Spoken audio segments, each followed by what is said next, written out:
Hey everybody, welcome back to the Optometry Money Podcast. We're helping ODs all over the country make better and better decisions around their money, their careers, and their practices. I am your host, Evon Mendrin, certified financial planner and owner of Optometry Wealth Advisors, an independent financial planning firm just for optometrists nationwide.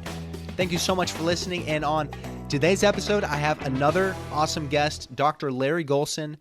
Larry is the owner of Envision Innovative Eyecare and Sherpa Consulting in Asheville, North Carolina. And we talk all about how to use Gino Wickman's traction and entrepreneurial operating system in your optometry practice and the importance of using a business operating system in general. Dr. Golson brings so much to this conversation, having a lot of experience cold starting his own practice and then eventually implementing traction himself into the practice and now helping other practices to do the same. So I thought it was a really great conversation, whether you are just starting out your cold start or are well into practice ownership. I think having an operating system like traction can be a huge help, sort of a roadmap and how to manage and grow a practice. And hopefully this conversation helps you as you shape your practice into the future. So if you have any questions on today's show or topics or future questions for future episodes, send me an email at Evon, E-V-O-N, at optometrywealth.com. You can find the show notes on the Education Hub on my website, optometrywealth.com, and you can get there by simply scrolling down to the bottom of whatever app you're using. It's probably there at the bottom. And while you're there, you can also check out any other episodes or articles or resources we've created. And you can also schedule a no-commitment intro call to talk about what's on your mind financially and learn about how we serve optometrists nationwide. So without further ado, here is my conversation with Dr. Larry Golson.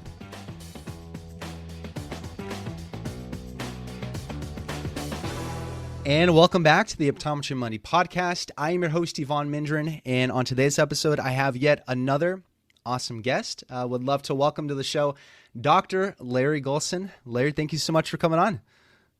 Absolutely, Evon. We appreciate you having me on today. Yeah, and I've been excited to chat with you for a little while, actually. I first came across your name through an article you wrote for the Review of Optometric Business called How I Gain Traction to Spur 30% Year-Over-Year Practice Growth. And I think while most practice owners would love to see 30% year-over-year growth, what was interesting about your article was that you talked about how the EOS, the Entrepreneurial Operating System, as made popular by Gino Wickman's book Traction, how that system helped you improve your practice and sort of take it to a next level.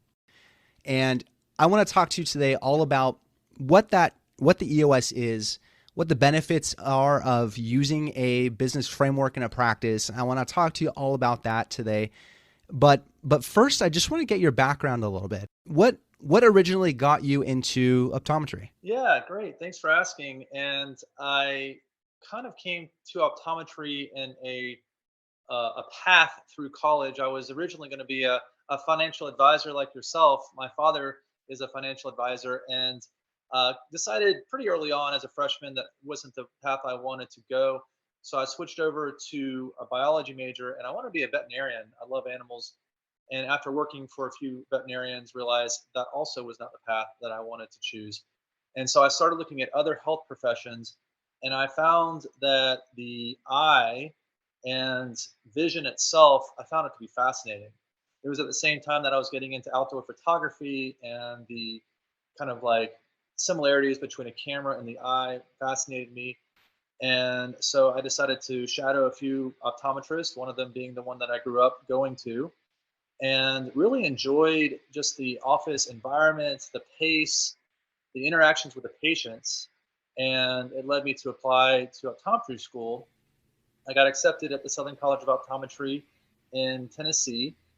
And it was a whole year before we did anything related to the eye. The whole first year of optometry school, at least in Memphis, was studying general anatomy, biochemistry, and physiology. And I was also a part of an organization that raised money to go to a third world country. And it's called SAVAGE, for Student Volunteers of Optometric Service to Humanity. And we got together with a group of other optometry students and professors doctors and went down and gave care to the impoverished down in Central America. And that was at the end of my first year. It was the first real patient interaction I had, and I absolutely loved it. And so that was like the first time that I knew optometry was right for me. It was after the first year of optometry school. So luckily, that's the way it turned out because I'd already invested a lot of time and effort into it.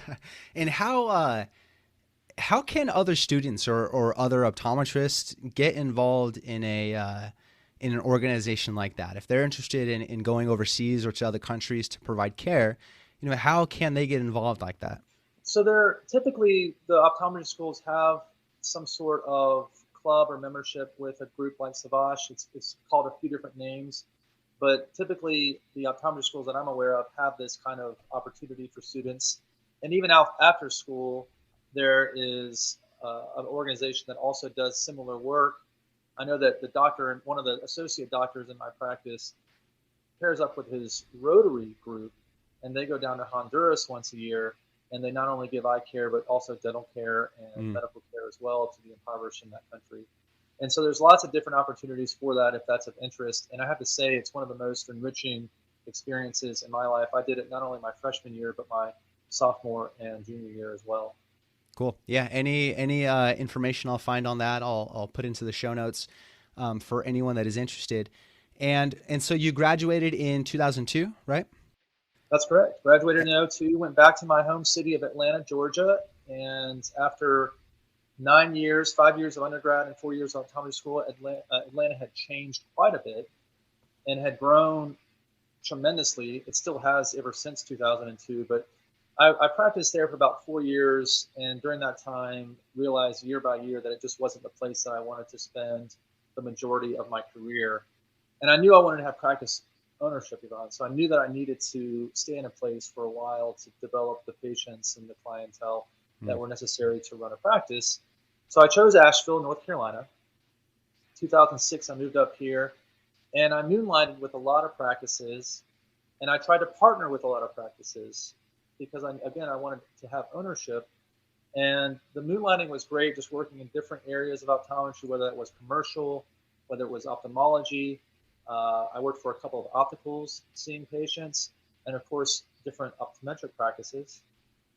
And that gave me a real good sense of the city. And then also trying to partner with a couple of the practices and just not finding the right fit. At the time, my best friend down in Atlanta, he was running a tutoring business. And at one point he just said, Larry, look, man, you just need to open your own practice. You're not going to find, the type of experience you're trying to give to patients. And I pushed back a lot because I was like, I don't want to open my own practice. That's too much work. I want work-life balance. That's why I became an optometrist to begin with. In 2008, I decided to open Envision Eyecare. So why ownership? Why not just build a career as an associate or an employed OD somewhere else? Why did you want ownership? Yeah, I think that my upbringing with my father and seeing, he worked with a lot of entrepreneurs. He worked for a big firm as a financial advisor, but I always had a sense of wanting ownership to create something longer lasting. And I think that associate doctors, if that's the right path for them, I think it's a fantastic career choice as well. But for me, I kind of wanted something a little bit different. I wanted to create the experience for the patient. And even as I was trying to partner or as an employee in certain practices, I wasn't really able to find the type of experience that I kind of had in my head of what I wanted it to feel and look like for patients. Yes, you had a particular vision in mind for the practice you would want to either work in or cold start, and eventually ended up cold starting a practice of your own. What quick lessons did you take away from that whole cold start experience? Because that's not an easy experience. It takes a tremendous amount of work and energy and time and patience. What did you take away from that? Well, for one, I took away how little I actually knew about business. And I spent a whole entire year, a little over a year, doing just the business plan and finding the site for the practice, and then doing a couple of hires because it was when we opened the doors, me and two employees that I hired out of the gate. And I learned how much work it is. I mean, it's like pushing a boulder up a mountain, truly. And I always caution, either associate docs or new grads when I work with them and talk to them is, be sure that's really what you want, because it takes a lot of effort over a lot of time to open a practice and make sure that it kind of has enough strength to become profitable. Yeah. And so I learned, that we opened the doors and we were all excited. We opened and we had crickets. We heard crickets because we didn't have patients. So I also learned the importance of networking and marketing and shaking hands. And there was a couple in town that owns a restaurant, and it was funny because they came in at one point as patients and they called me everywhere Larry, and they had kind of like coined that term for me because they said that every time they went out in the community, they saw me out, shaking hands and meeting people. Yeah. Yeah. I mean, those skills are not something you learn in optometry school, right? Those are things you have to learn through experience. And even in my own cold starting experience, cold starting this financial planning firm, like I feel like you can even read as much as you want about business, but when it comes time to doing it yourself, it's a different ballgame. And the experience of growing a business from scratch is much different from all of the books you read and the articles you read and the podcasts you read. Yes, those are helpful, but it's a lot different once you get started and you actually have to experience going through that. So you cold started your firm, and let's talk about the EOS, the Entrepreneurial Operating System. And you wrote this article back in 2021, and I think you put this into practice in 2019. So you had a lot of years without using this system in your practice. What is the EOS? How would you describe it for someone who's not familiar with it or who's not familiar with any business system or framework? What is the EOS? Yeah, I'm happy to answer that. And I think to give it some context, Yvonne, I'd love to go back to 2008 and just kind of like fill in the gap between then and 2019 in a very Cliff Note like version. Yeah. Because that was 11 years of practice without EOS. And opened in 2008 with two people. And it was in March. And we all know what happened in June of 2008. So I was sitting there in June of 2008 in the Great Recession, and I was thinking to myself, holy cow, what did I just do? I opened this practice and spent all this money and time and planning, and now the economy just went completely south. And despite that, though, the vision I had for delivering care was a good one, because patients not only enjoyed their visit, but they also would refer friends and family, and the practice grew relatively well. In the first 6 years of practice, we grew by 30% every year, a little bit, 1 point below that here and there, 2 points. It was close to that every year, though. And my team grew from 2 people to about 6 or 7 people. And at that point, we decided, I had kind of already been looking, but I knew I needed to expand the practice from 1,800 square feet to the current location that we are, which is we're operating at a 4,000 square feet in a 5,000 square foot building. So we have a little bit more room to expand. But we moved there in 2014. And so 6 years after opening the practice, we expanded. And that is when we started, that's when I really noticed the wheels started to come off of the vehicle, because we had tremendous growth that first month in the new space, and we weren't prepared for it. And I didn't know at that point really what leadership was, or how to take a group of 7 or 8 team members and make sure we were still cohesive, and that I was listening to their needs and not just growth for the sake of growth. It wasn't sustainable growth. And so we had a lot of stress, a lot of overwhelmingness, and a lot of burnout employees after about 6 months. And during that time in the new space, I was still making decisions about finishing off the space with what colors, we're still doing part of the build out, where, different pieces of hardware go, and picking out and so trying to see patients, building out the space, trying to run a practice was just too much. Right. So I hired a administrator that had managed 3 or 4 opticals up in the Midwest in an ophthalmology clinic. She came down, and I just said, you know what, here is the practice, please run it. And I'm going to just focus on my patients and focus on finishing this building out. And I think that she could have been a very successful manager in a lot of practices, but in my practice, she didn't necessarily understand Asheville and the nuances of this community. nor the culture of the practice. And we started to have a lot of turnover and people leaving the practice. My associate doctor left. My original office manager that was still in the practice left after some time. Long story short, we had exactly 100% turnover within 6 months of her running the practice. Wow. And did you feel like while you're practicing, she's running the practice, did you feel like you had a good sense of why that was? Did it take you by surprise? Yeah, I think that it took me by surprise in the sense that it was kind of spinning out of control under my nose. Like I was there, I was a part of the practice, but I didn't realize the kind of, I guess, cancer, for lack of a better word, that was spreading in the practice. And it's kind of like you wake up one day and you realize this isn't the practice that I started. And I'm sure that the signs were all there, but I just wasn't my eye for this type of situation was not attuned enough to see it when it was happening. And I got to a point where I was going to go to the new administrator and give her like 3 things that I had to have within 1 month, or we were going to have to part ways. And before I could even have the conversation, she resigned because she knew it wasn't working out either. So she resigned. She left the practice. I had a full staff that I didn't really know as well as I knew the staff that was there before. And I appointed one of the assistants as an interim office manager. And I remember just shutting down the practice and teaching people what a 92015 was, which is the code that we bill for a refraction for checking vision 1 or 2, which is clear, to get the glasses prescription. So I was doing the basic training because very few, the transfer of knowledge didn't happen when people left and new people came. So basically had to rebuild the practice. And the interim office manager became the office manager full time. Thankfully, she's still my office manager.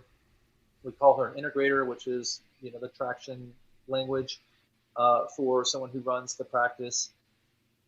And at one point, she came to me before we ever started traction, and I'm going to get to your question here in just a minute. Yeah. But she came to me and she said, Dr. Golson, I've been managing the practice for 2 years now, and I feel like every time we take 3 steps forward, we take 1 or 2 steps back.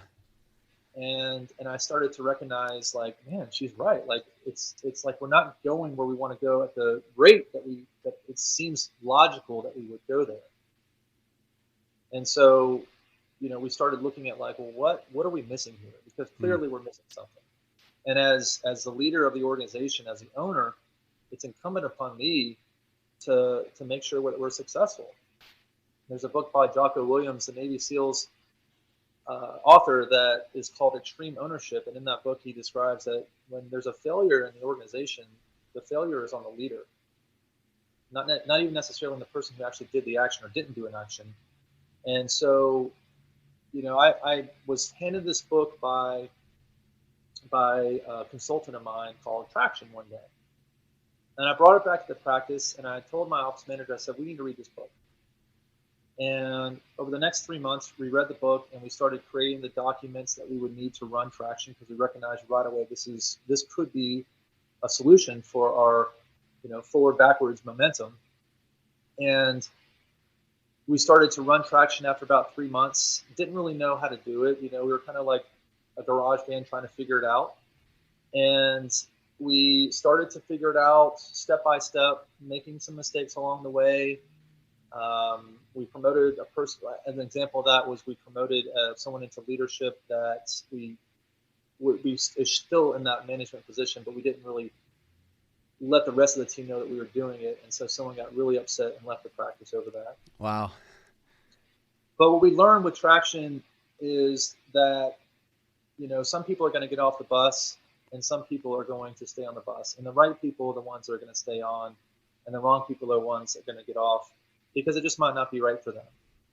And so what is an EOS? An EOS, the Entrepreneurial Operating System, is it's a body of work to run any business, not just optometry, but it certainly works for optometry, to align vision, In other words, the vision of the practice, why we exist, what we're doing here, what's our purpose. To align the structure.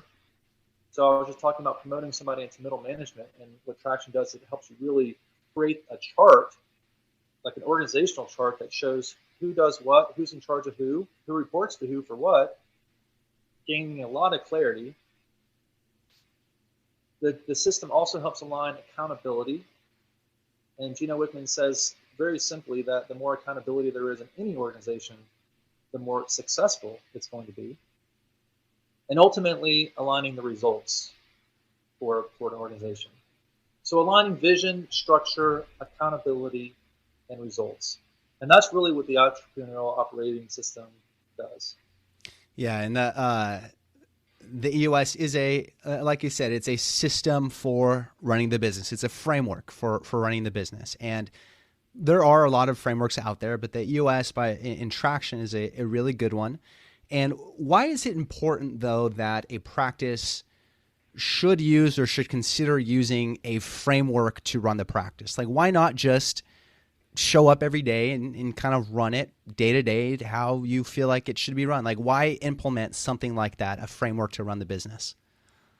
That's a great question, because I feel like our colleagues back in the 80s and before could hang their shingle and be successful despite themselves, that they weren't even necessarily need to be strong in like business acumen to be successful. Well, nowadays, fast forward to present day, and we've got so many competitive pressures, not only on optometry with our glasses, contacts. You can get an eye exam online and do everything without stepping outside your house. For Eyecare these days, big box stores, online retail, all these different pressures. But also because, so we have to remain relevant, we have to remain competitive. And I firmly believe, and I'm passionate about the idea that optometry, private practice optometry is the best way to deliver and receive care in the eye care industry. And so, I know we're going to talk about this as well, but that's why I started helping other practices and other practice owners implement Traction, implement leadership, implement better communication styles within their practices, because I am so passionate and I've seen what it's done for my own practice. When we think about it, Evon, we have two businesses inside one. We have medical, and then we have retail. And different practices across the country are going to have different balances of those two. But our specific industry and specifically private practice optometry is complex, because as an owner, you've got to wear the hat of doctor, the hat of administrator, networker, and marketing. You've got to understand HR. You've got to understand retail. You've got to understand how to handle your team and hire and fire. And so to have a system that helps organize and prioritize all the things that we mentioned before in terms of structure and accountability and vision and ultimately results, it really takes like intention and organization to do that. And I feel like that's what Traction brought our practice. Yeah, and those that implement it. I think that's a good point in that yes, you provide eye care for patients, but it's not just that simple. It's actually a pretty complicated business. I mean, think about all the steps that have to happen throughout the operations of the business, which are actually delivering eye care. All the things that people need to do, all the technology that's involved, follow up through the patient experience. Think of all the little steps that have to happen. And then you have all the accounting and finance. You have the administrative and HR stuff, working with people and staff and making sure people are doing what they need to do and they're in the right seats. You have marketing, and then the sales conversations that happen in that whole patient experience. Like, you have all this stuff that happens in a business. Plus, you as the owner, you have your own goals, hopefully, of where you want that business to go. And how do you know whether you're on track with that? How do you know that? How do you keep all this stuff organized so that you know which direction you want the practice to go and whether you're on track, so that staff knows who's doing what and that everyone's on the same page? Like, how do you keep all of that on track? I feel like you have to use some sort of framework within your business to keep track of all these different functions and everything that's going on.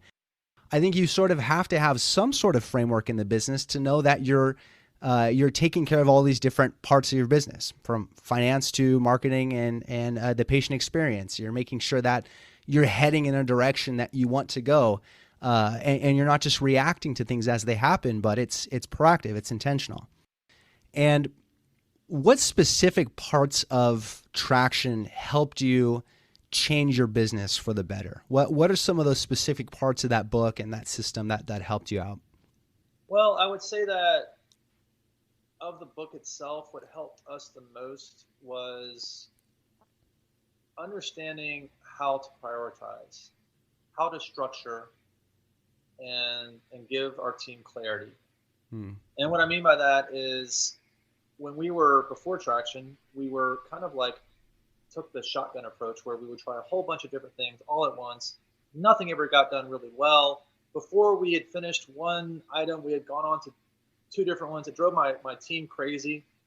Every time I would go to a consult, and I have to say, like, I've been part of consultants and mastermind and wisdom sharing groups my entire career. And for the practice owners or associates that are early on in their careers, I just want to say how vital it is to have coaches, to have mentors, to have consultants.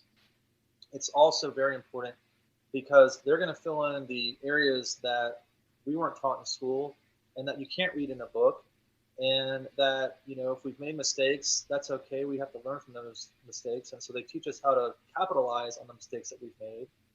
And for us, one of those mistakes was just, I would go to these wisdom sharing groups, come back, and I'd be like, let's do these 10 things. And my team got to the point where, like, they would like cower because Dr. Golson was coming back from a meeting, And so that was one thing that it brought us, was the one word: prioritization. And what's most important that if we do right now is going to provide us with a fantastic quarter or a great week even. And then the second priority after that, and the third one after that. And so it really helped us kind of more like a laser pinpoint identify the areas that we needed to work on the most. And what it ended up doing was it just created a better sense of culture on our team and sustainable growth.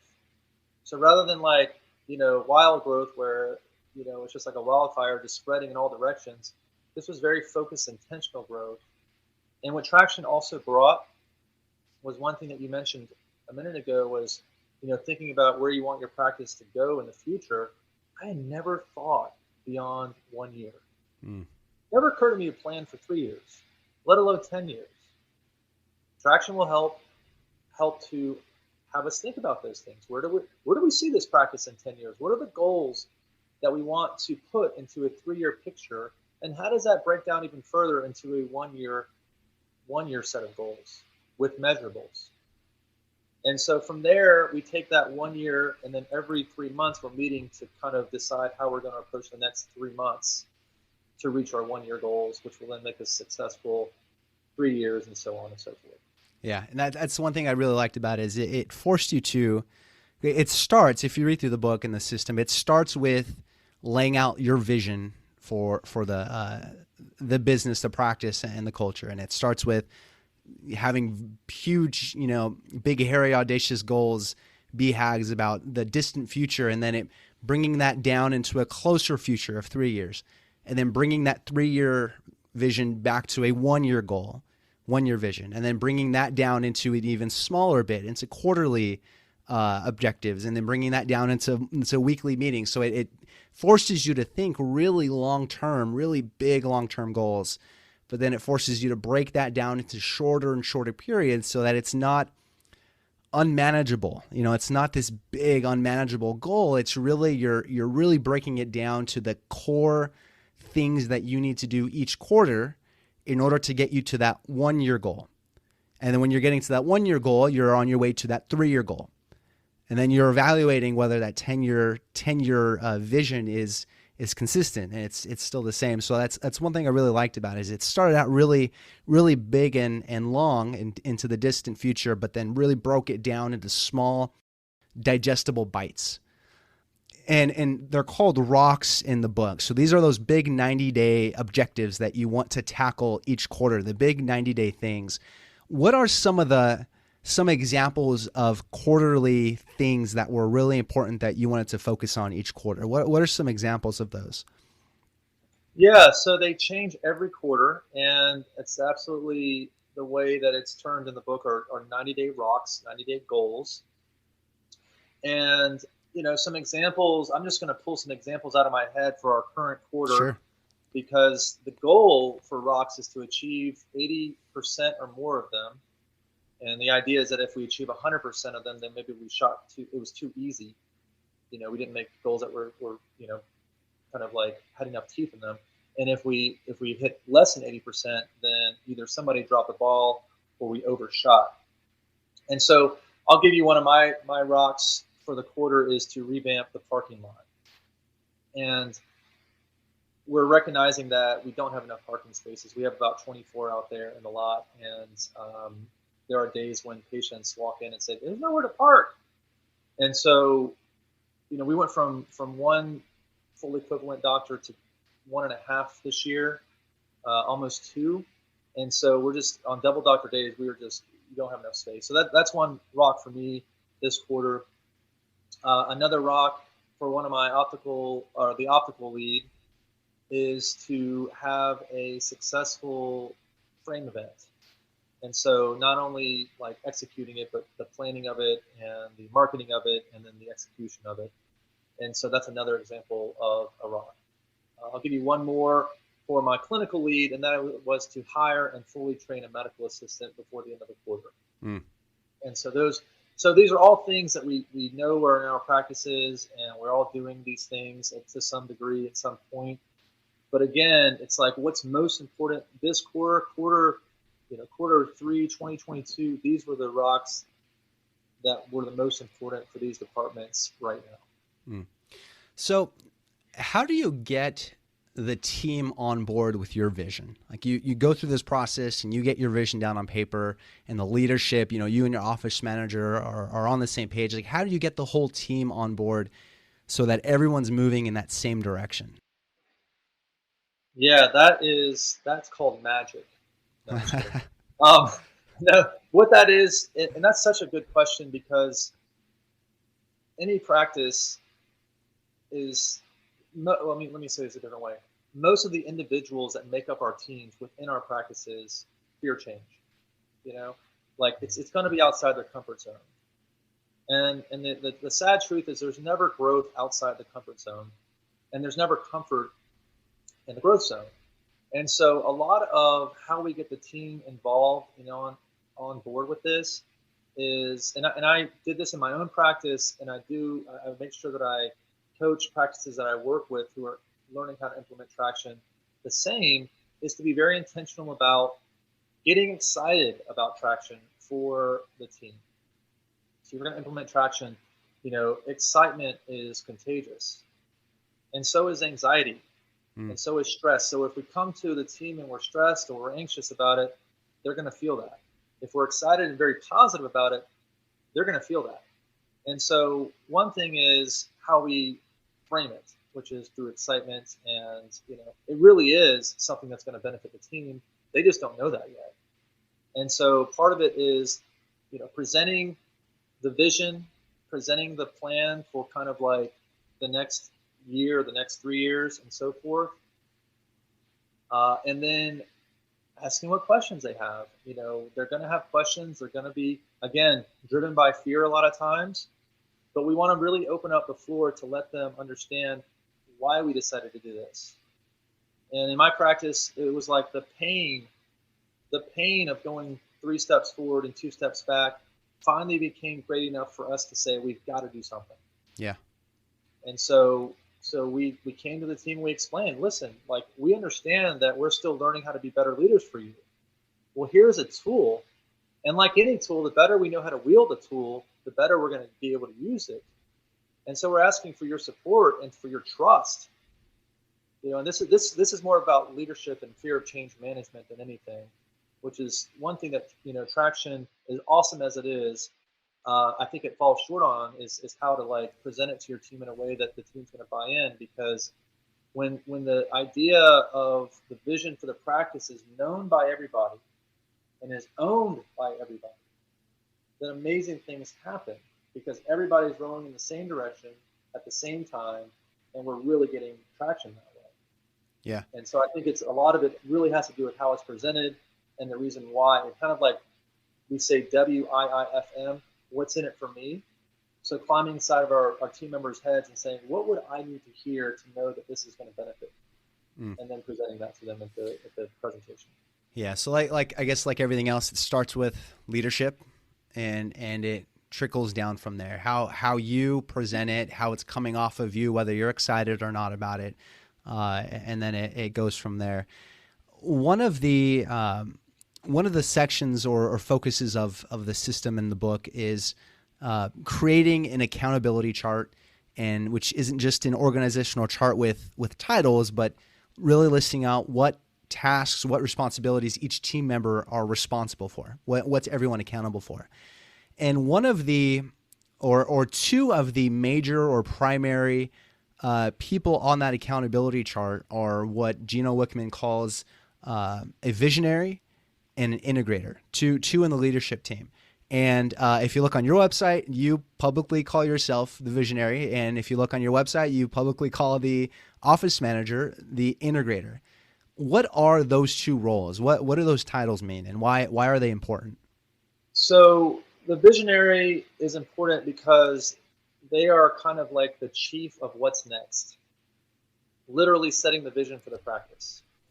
And I originally called my practice Envision Eyecare because I did have this vision of how I wanted care to be delivered in the practice. And so that idea of being visionary has expanded now with my, like over time to realize it's setting the vision for the entire practice to say, who are we? What are we doing? What's our culture? Every practice, every organization, any group of people have a culture, whether it's positive or not. And so the visionary is responsible for maintaining the culture in our practice. In our practice, also, I'm responsible for major community relationships, for a lot of the kind of like overall essence of what we stand for.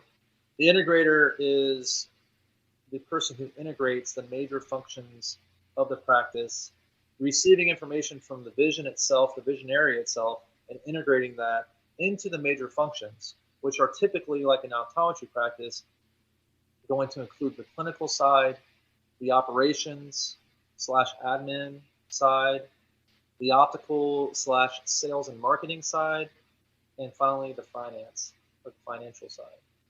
And so whereas a visionary gets to kind of like come with like maybe 10 ideas a week and say, oh, I've got all these right ideas, the integrator says, like my integrator says to me, Dr. Golson, we're going to take that one idea this week and we're going to try and we're going to implement that one, and hang on to those other 9 ideas because we're not going to do those yet.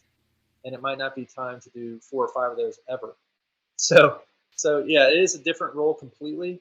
And the interplay between the two and the trust that's built between the two of those also determines how well traction will run in a practice. Because I've stepped into practices that have already been running traction, and maybe they're running it at like 40 to 50%, not really getting the results that they wanted or expected. And a lot of times what I find when I start to do the forensics and investigating is that the trust built between those two roles isn't firmly established. Yeah. And what's interesting about those two roles too, so the visionary is the big thinker, looking forward into the future, what's next, how to move the practice forward.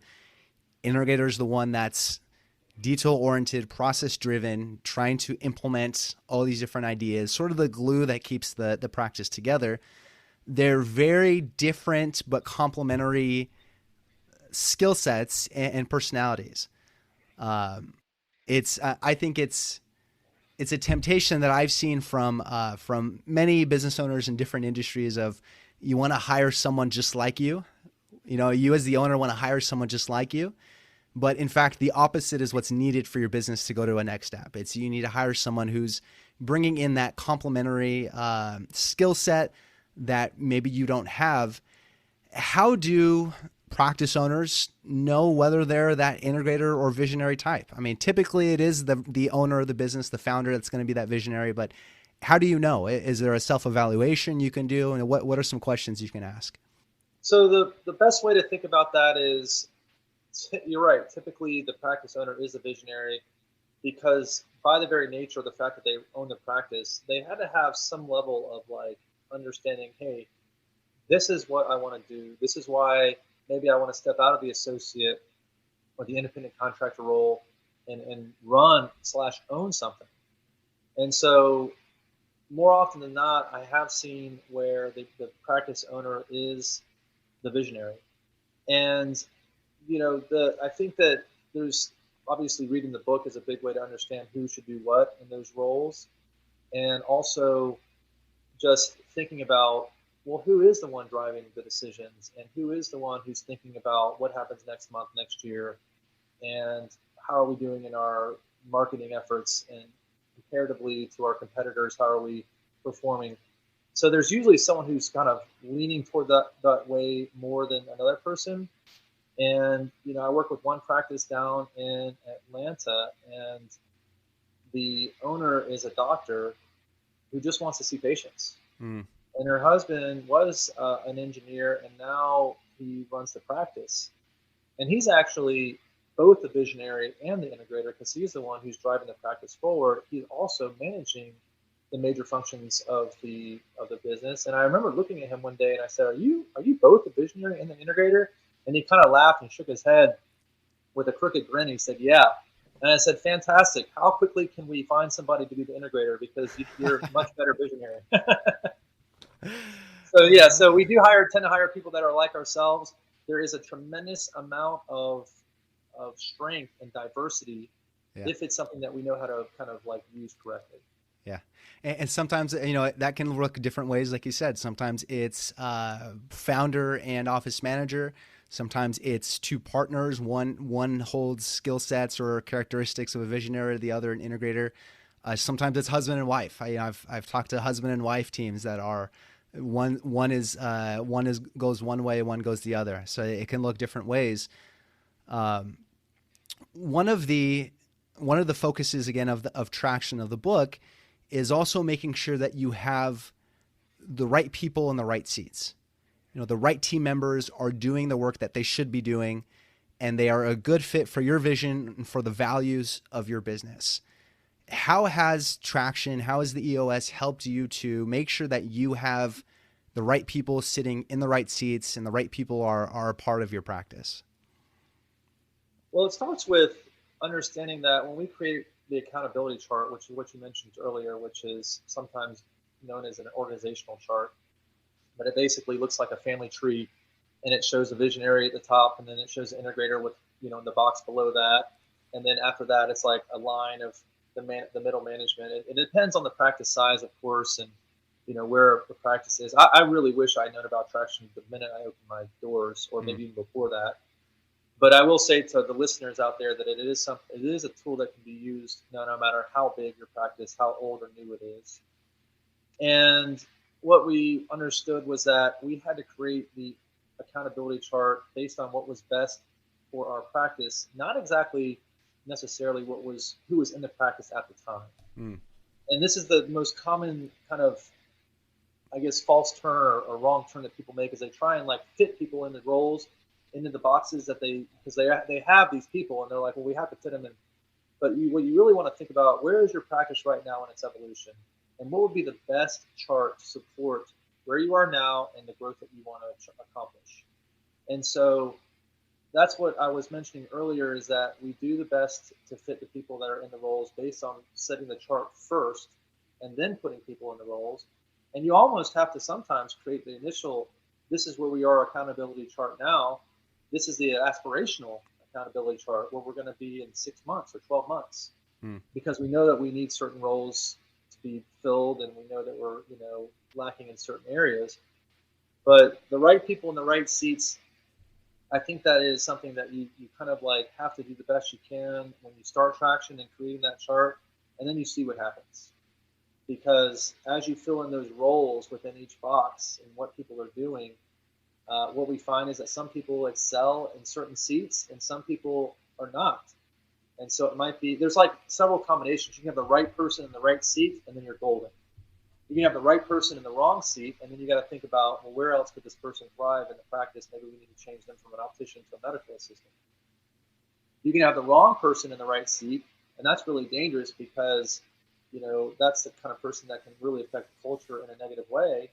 And then sometimes you recognize through traction you have the wrong person in the wrong seat, and that's a person that you need to help liberate from the practice. Mm. So all these conversations are being had, as traction is being developed within a practice. And we had that in our own practice where we promoted some people. We really saw people for their strengths in certain cases, and in other cases, certain people exited the practice. And it's one of those things where it's painful. It's like short-term pains for long-term gains, because when you go to hire the next person, you recognize, hey, we've already got traction in place. We know what seat we need filled, and we're going to bring you in for the first 90 days to see if you're the right person for that seat.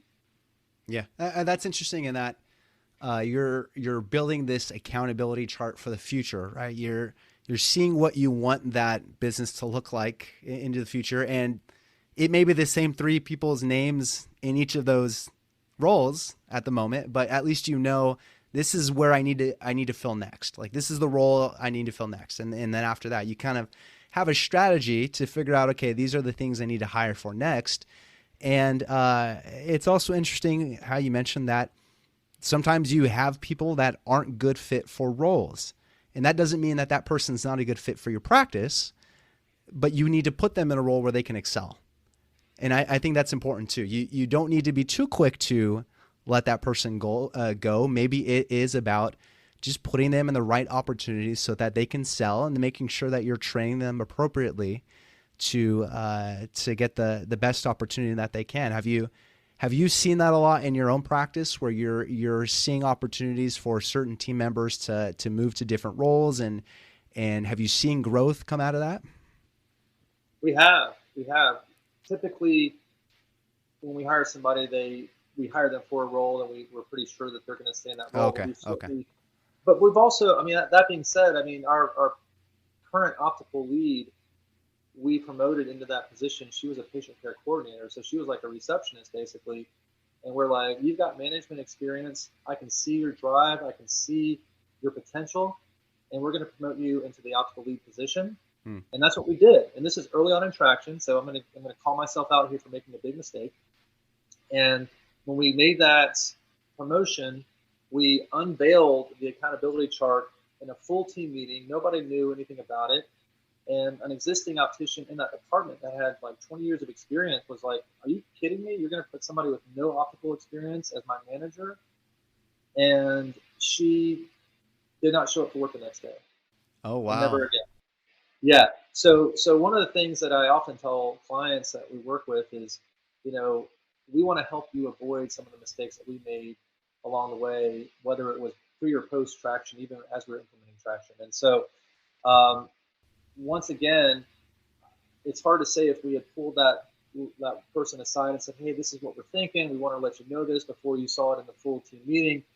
If we could have kept her from leaving, it's hard to say, but we definitely know that we didn't keep her the way we did it. So I always caution practice owners and integrators that I work with as clients, like, if you're going to make changes in the structure, you need to do that very strategically and very thought out and methodically, so that you don't surprise somebody, and that you have kind of thought about all the different angles that are involved with that activity. And Gino Wickman in the book helps you to create a tool called the People Analyzer tool, and to make sure that you have the right people in the right seats, and people are going the same direction and are having the same values as you have in your culture. Do you use that tool? Is that something you use in looking at your team ongoing? I'm glad you asked that question. We do use that tool. We call it a quarterly conversation. I'd love to, if we have the time, to kind of explain that, because yeah. I feel like one of the biggest challenges we face as practices is retention and reducing turnover. So whereas we started traction to gain more organization, to gain more clarity for our team, to gain more sustainability in our growth over time, one of the results that we got from traction was decreased turnover, increased retention, and increased kind of like buy-in from our team over time. And one of the ways that we got that was we already have what we call core values in our practice. We just never used them. Yeah. They just kind of sat up on a wall, and they were just, kind of more artwork than actual like operationally doing anything with it. And so one of the things that the vision part of traction will compel a practice or an organization to create is maybe like 5 core values that we live by. And then if we use those core values, then we achieve our purpose. And to give you guys, the listeners, some idea of this, just like our core values at Envision Eyecare, a couple of the 5, like accountability is one of them. Competence is one of them. Candid team collaboration is one of them. Innovation is another one of them. And commitment to excellence is the 5th. And so we have team members memorize those, and we use those in our quarterly conversations through the People Analyzer tool. And so if the team member is exhibiting a core value most of the time, we grade them a plus. So if Susie is most of the time she's accountable to what she says she's going to do, then she gets a plus. If she's like sometimes yes and sometimes no, she'll get a plus minus. And if she's oftentimes not accountable, she gets a minus. And our leads are doing the quarterly conversations for their direct reports. Our integrator is doing the quarterly conversations for the leads. And I'm doing the quarterly conversation for my integrator. Got it. I did mine 2 weeks ago. It was really cool because we came out of it understanding a lot more about where we could add strength to our practice. And so not only do we grade on the 5 core values, plus, minus, or minus, we also grade them on the People Analyzer tool in what's called a GWC. The GWC stands for get it, want it, the capacity to do it. And those need to all be yes. So whereas the core values, we grade them kind of on a scale, 1 to 3, the GWC is yes or no. So we want to make sure that our team members, A, they get it, they understand what they're doing in the role. 2, that they want it, that they want to be there. And 3, that they have the capacity for it. And the capacity, is not only the intelligence and the talent, but also the headspace. And they have enough to give to their role on the position they are on the team to be a contributing team member. Sometimes capacity can kind of wane for people who have like a personal thing going on. And we understand that, and we try and help the person give them time and give them support to get through that. And then they come back stronger than they were before. Sometimes the capacity that was once there and something happens personally and they don't come back. And we've had that happen too, Evon, where we've had to say goodbye to a dear team member because we recognize that they just don't have the capacity and it doesn't look like it's coming back in the foreseeable future. And it's one of the saddest things that we have to do, but it's also one of the most important because it shows the rest of the team that we're committed to the whole team, not just the individual, that we are a team, not a family. And I hope that doesn't sound harsh because I know a lot of the listeners here consider their staff their family. Yeah. Family, the difference is that we have our family, we don't pick them, and they're with us our whole lives. Whereas our team members come and go, and we have to make sure that we are working together to achieve our purpose together as a team. And if you're not, for whatever reason, then we either need to help you with that, or we need to ask you to find another place to do the best work of your life because it's obviously not happening. That's interesting. And it seems like there's definitely a lot more variables than just skill set in someone being in the right seat or whether they're able to be promoted to another position or move to another position. Like you mentioned, like there's personal capacity, like are they in a right place in their personal life to be able to handle these extra responsibilities and the extra work that comes with that. So I think the People Analyzer tool is a really cool tool to help practice owners sort of sort through these decisions and make sure that you do have the right seats or the right people in the right seats. And that continues to be the case. And there's so much more we can talk about the EOS. Like if for the listener, please read the book and at least give it some thought There's within the system, there's a process for digging up and producing issues in the business so that they don't fester. Having this open accountability and making sure that there's communication and talking through and identifying issues and solving them. So there's a lot more that goes into that. One of the last two questions I want to ask you, Larry, is number one, what keeps practice owners from implementing this successfully? What are some of those barriers? And then number two, like you mentioned, you're doing consulting work on top of all that goes on in practice ownership. Can you tell us about what that consulting work looks like? Sure. I'll take the first question first, and we'll say that what keeps people from doing it oftentimes is the amount of time and space they have. I always advise my clients. In fact, I won't work with a client that sees patients 5 days a week.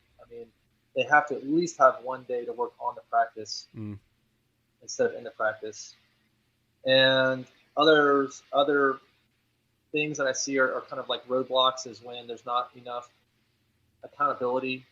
I call myself an accountability buddy when I work with a practice owner, because I will make sure that each week they have their to-do lists to make sure that the process is moving forward. Because traction is not for the faint of heart. It's not worth reading the book if you think that maybe I'll do this or maybe I'll do half of it. It really does take commitment. And I would say it takes a solid year to really get traction off the ground in a really strong way, which I think right there could be off-putting to some. But it is one of those things that I'd like to be really straightforward with clients. And that's why when Sherpa, the consulting company that I work with, that I started, when I work with practice owners, it's usually a 12-month kind of program to help a practice owner get off the ground. And so the way I work with like a practice who's never used traction is to basically sign up for 12 months so that we can really have the time and space necessary to be strong with putting traction in place. The results, our practice grew by 34% last year. It's growing by over 20% this year. We're an established practice. That was one thing when we were early on, growing 30%. That's relatively a lot easier when you're small, because 30% of $300,000 practice is a lot smaller than a $2 million practice. But I don't see patients hardly at all anymore. That's one of the reason that I have the time and space to do Sherpa is because I see maybe like 3 to 4 hours of patient care per week, and the rest of the time I'm working either on my own practice or I am working with clients. And so, how do I work with practice owners? Well, I feel like one of the most important things that I can bring to a client is my own experience. Making a whole lot of mistakes along the way, learning from those mistakes through trials and tribulations, from mentors, from coaches, from my own consultants that I've hired, and hopefully preventing other practice owners from going through a lot of the headaches that I've gone through. And that's what I think is so cool about being able to help other people is that, they get to realize the results and the operational freedom that I've realized in a much quicker, less painful way, because they've hire somebody who's gone through exactly what they're going through, for most cases. Yeah, I appreciate you sharing that, and it is clear that you bring a lot of that experience, having gone through it yourself, to these conversations, and definitely a passion around business ownership and practice ownership. And how can people find you and follow you and learn more about what you're doing, both in your practice and with Sherpa Consulting? Yeah, so Envision Eyecare we're on Facebook, we're on Instagram. It's Envision Eyecare in Asheville, North Carolina. That's Envision with an E. And my Envision Eyecare is our site. For Sherpa, the consulting company, that is sherpaconsulting.net. And that's where you can learn more about the services that we offer. And also the email, if you want to reach out directly, is sherpabizconsulting@gmail.com. And I just want to say that if this resonates with the listener and there's like, gosh, I understand, or I feel this, or I just want to encourage and urge the listener to pick up the phone or write an email or get on and learn more about us today. Because what's going to happen is we're going to get off this podcast and we're going to get rushed back into life and all the different things that come in, and we could blink and a month or 6 months goes by and we're like, dang it, what about traction? I never did anything with that. So you're here, it's fresh, you're thinking about it. I just want to encourage that if there's an interest, that like Evon said, you order the book and you contact us or contact somebody else. There's other people that consult for traction. I just feel like having gone through it myself as an optometry practice owner, there's some benefit there for listenership. Yeah, I will put all that information in the show notes. Appreciate you saying that. And again, this is Traction by Gino Wickman. One of the best operating systems, business frameworks that I've seen. And there's a lot of them. You can find a lot of different ways to run a business. You can create your own method of running the business, but you can only use one framework one way successfully. And I think Traction, the EOS, is a really great way to do that. So I think it's absolutely worth a read and a way to greatly increase the odds of it working out successfully is to work with a consultant like Larry. So I appreciate you, Larry, coming on today. This has been fun. We could have gone for at least another 3 or 4 hours on all this, but if anyone has any questions, reach out to Larry or me, and we'll put everything we talked about in the show notes. You can find that on any app you're listening to this. Go to the link at the bottom of the page.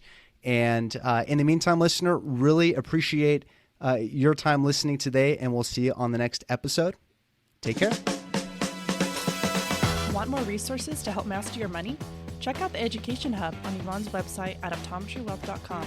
Evon Mendrin is a certified financial planner and owner of Optometry Wealth Advisors, a California registered investment advisor.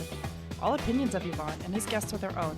This show is for informational purposes only and should not be relied on for specific investment, legal, tax, or other decisions. Clients of OWA may own securities mentioned on this show.